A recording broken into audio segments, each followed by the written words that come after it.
Hello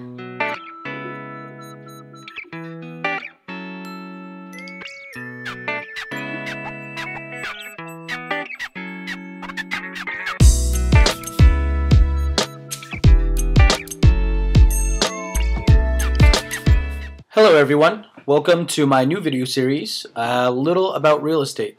So basically what I wanted to do was make a video series that explained all of the things that you might be wondering about purchasing or selling a home. And I hope to provide you with some useful information over the next couple of weeks with these video series. We're going to be talking about a variety of items, a lot of the commonly asked questions as well. So today, the first video, we're actually going to be talking to you, the first-time home buyer. So let's get started.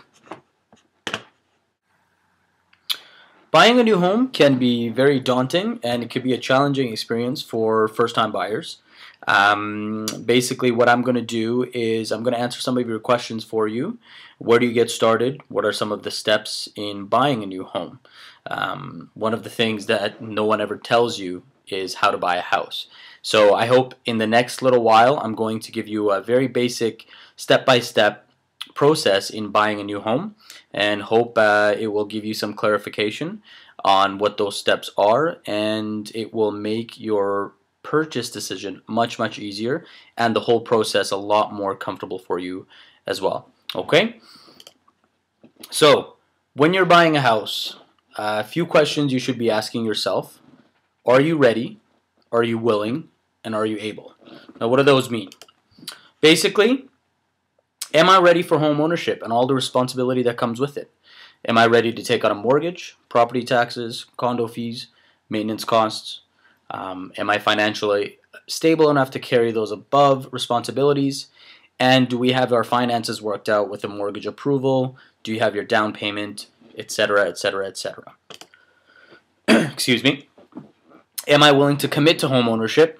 More importantly, are you willing to enter into a binding contract to a specific property?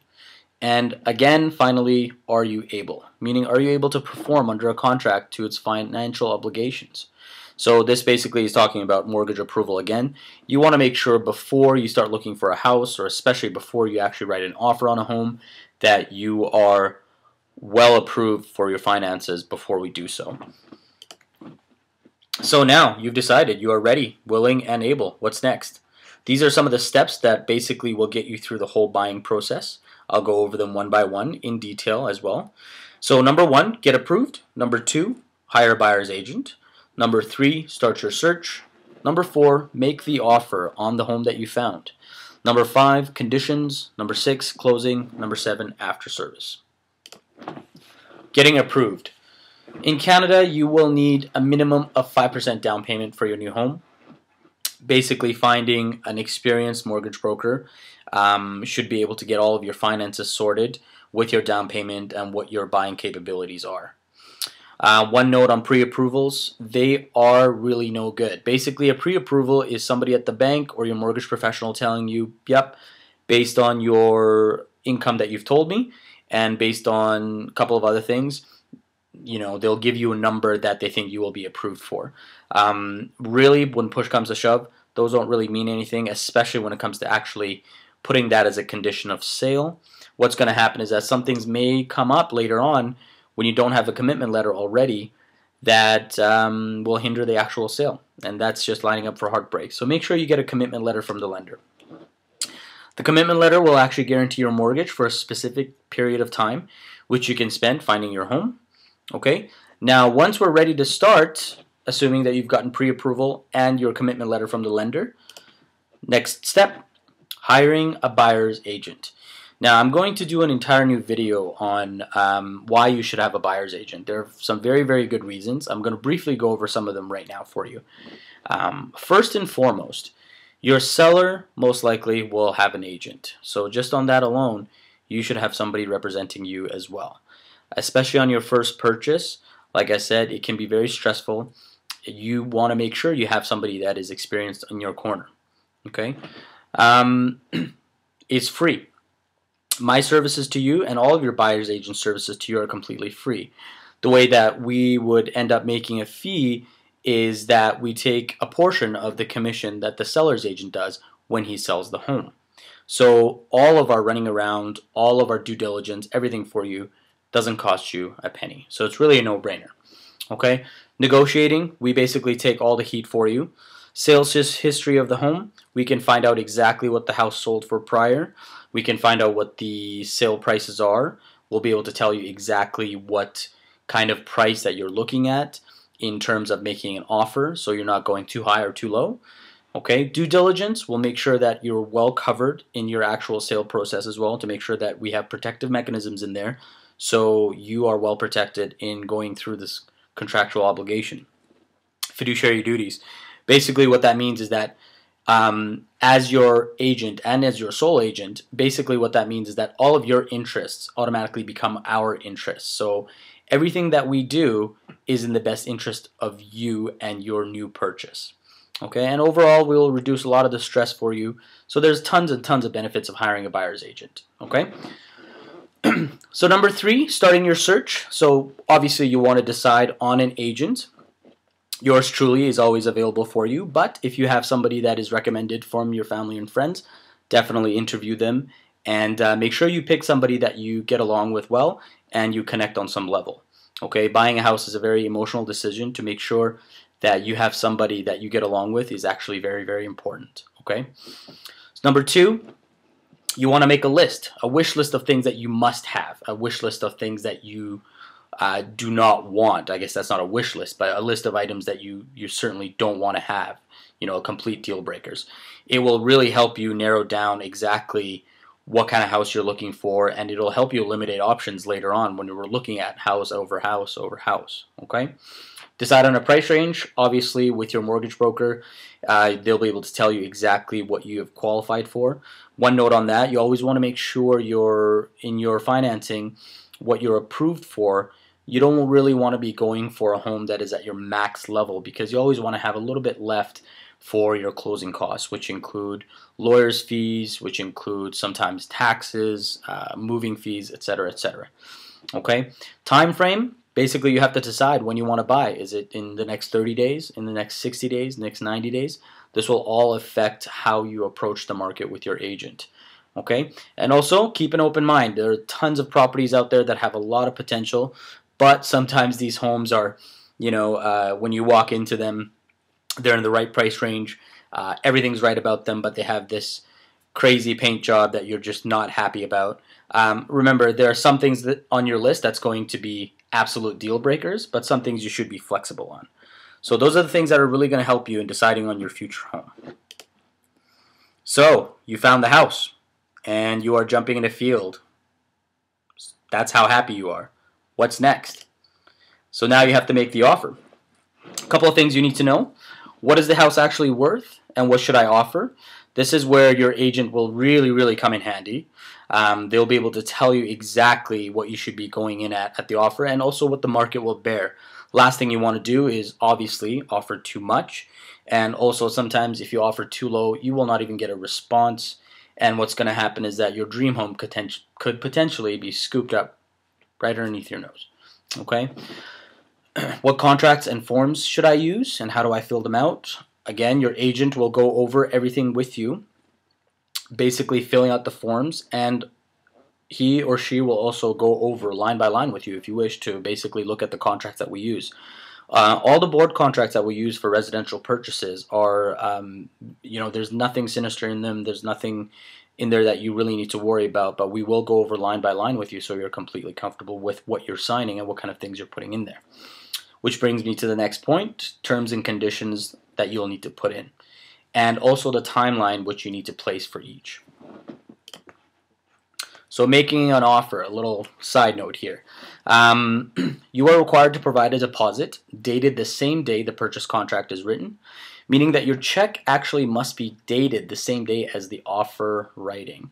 Now, we know a lot of times when you were writing the offer, you're not going to have that check ready. So there are ways we can actually get around this. Basically, is you and your agent were going to make an amendment to the contract that reads that you will provide the deposit check within a specific period of time normally 48 hours, depending. It really depends if it's a weekend or not, that type of thing. But that's something you can work around. But the key thing to remember here is that your deposit check always has to accompany your offer, technically speaking. Note on the deposit. The deposit amount can be any amount you want, but please remember that the sellers and the agents ultimately have the decision of accepting or rejecting your offer, and a lot of times that'll have to do with your deposit as well. Your agent can help you decide what a fair offer and a fair deposit will be. The reason for your deposit actually having an effect on your offer is that it shows whether it's a strong offer or a weak offer. So, for example, if you're going in with in a $400,000 home, and you're going in with 5% down, which is fair, but you're also putting down, let's say, $500 for a deposit. I mean, that to the seller's agent and the seller is going to look like a very weak offer. So it could potentially put you on the sidelines again or not even get you a response. Something to keep in mind. You will also need the services of a lawyer to basically do the title transfer for you and to make sure everything goes smoothly. It is strongly advisable that you have one that is experienced in real estate because your seller is going to have a lawyer as well. So this is something you must have. Next thing, basically, are the conditions that you are going to be put into the purchase contract that is going to protect you. There are due diligence built into the contract that specify what kind of things you're entitled to before you have to perform on the contract. The first three are the most common ones that you'll see in residential purchases. Basically, a financing condition, property inspection condition, condo doc review condition. Also, any other condition that you as the buyer feel that you need to put into the contract to make it a contingent of sale. So for example, if you say, well, I really like this house, but I would really like my mom and dad to take a look at it, or my brothers and sisters to take a look at it, that can actually be a condition you put into the contract saying, subject to satisfactory viewing by parents within the next 48 hours or something like that. Okay? Now, the dates I want to talk about a little bit again. So for those conditions and also for the deposit check, again, your deposit check should be dated the same day as your offer. The condition removal dates are decided based on several factors, such as the ability of your mortgage broker to give you a definitive answer, availability of your property inspector or the condo check company that's going to be reviewing the documents. You ultimately decide what this date is, but the seller may ask you to amend if it is too far off. The market these days will usually not bear something that you put in there that says, 3-4 weeks before you actually remove a condition, because the market is really, really healthy and people are not going to tie up their properties that long until you have decided to remove conditions. People are not going to accept those. So keep in mind, your agent, again, will help you decide what kind of dates you should be using. Okay? The possession date is the day you want to receive keys in your hands and have the title transferred officially to your name. Again, this date is negotiable. Usually what's going to happen is on the listing, they will have, 15 days, 30 days, or 45 days negotiable. Again, you and the seller will basically come to an agreement on what works for the both of you. A little bit more about the conditions: financing, inspection, and condo doc review. I've written here for sake of this presentation, basically the timeline should be within 2 weeks of the written offer. Now this will vary depending on market conditions and depending on the different types of conditions that we put in, and sometimes even the sellers will require you to remove conditions on dates that are earlier than you want, so it's something that you'll have to come to an agreement with, and your agent again will help you advise on all of these things. Okay, now when you write these conditions as well, they have to be also in specific language for added protection. You don't want to write something vague like subject to financing, because subject to financing could mean you're not going to get really great rates, but some company out there decides to give you a loan for the amount of your house but at 11% interest. That's not a loan you want, but technically that's getting financing, so that could come back and bite you. So you have to make sure that there's different types of language that you use. Your agent will help you with this as well to make sure that you're well protected. Okay, a couple of things with the inspection and the condo docs. They do cost, but these are no-brainers. I believe you have to do them. Obviously, property inspection. You want to make sure that the foundation is sound. You want to make sure that the furnace and everything in the house is in good working order, and there aren't any defects that aren't really obvious to the layman eye. So somebody that really is familiar with home construction, a certified inspector is definitely necessary to make sure that you are protected. Okay, costs about $500, but it is well worth it. Condo docs as well. Now, the condo documents, basically, you have to go through the condo documents once the seller provides them to you. However, as real estate agents, we can look through them and we can basically give you a brief rundown of what's in them, but we cannot give you actual advice because that would be considered us stepping outside of our realm of expertise. We would be considered giving legal advice. So it's not really good for us to be giving you advice on condo docs anyway. So you have two options. You can go to your lawyer, but most lawyers do not like to go through page by page on the condo docs because it could be hundreds of pages. And even if they do, they might end up costing you a lot of money, way more than what a condo check company would do. So for a cost of around $300 to $450, they will go through all the condo documents and basically give you a report saying, here are the things that you need to worry about, here are some red flags, or everything looks good. That way you can go through with your purchase with a lot of confidence. And very important. So now, basically, we've put in the conditions, everything is good, everything is done. It's time to remove conditions or not remove them. Okay, what does that mean? Removing or waiving a condition means that it's no longer contingent to the sale. So basically, you're taking those things off the table, okay? So based on the review of your inspection, condo docs, and your financing situation, now, basically, let's say everything is good, inspection you're happy with, condo check you're happy with, and your financing has gone through. What we would be doing is removing or waiving the conditions, and that's completed by a waiver form or a non-waiver form submitted to the seller and their agents. Okay. If you remove and waive all conditions, 99% consider yourself a new homeowner. Okay. If you do not waive conditions, basically we go back to square one. We keep searching for the next perfect home. Okay. So a lot of times what happens is the inspection doesn't go well. The inspector finds some things that the buyer should be very wary about, and you decide, you know what, this is not the right property for me, and we would submit a non-waiver. So that means that we're not happy with the inspection, we're not going through with the sale. Okay? So after you've removed conditions, you basically have a new house. Congratulations. So, next steps. Moving tip number 11. Make friends before you move. I think that's always sound advice. You want to make sure that people are actually willing to help you. So you want to prepare your moving schedule. On the closing and the possession date you and the seller have agreed to, your agent will give you keys and your lawyer will complete the title transfer that's in your name. So once that happens, it is official. That house is yours. You are responsible for everything. Next things, basically, homeowner's insurance. You want to change the locks, you want to set up utilities, you want to do your little happy dance, invite some friends over, help you move, have a housewarming. Okay? That is basically the rundown of buying a home in a nutshell. Now there are a lot of nuances involved with buying a house that is a lot more complicated than this, but I hope this list kind of gives you a general idea of what's involved.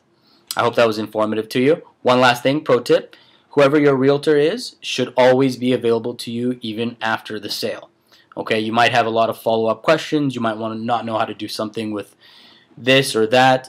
That person should always be available to you. Okay, I hope that was helpful. Thank you very much for watching. If you have any questions, please give me a call, 780-885-4985, or visit my website, buyedmontonlistings.com. Thanks for watching.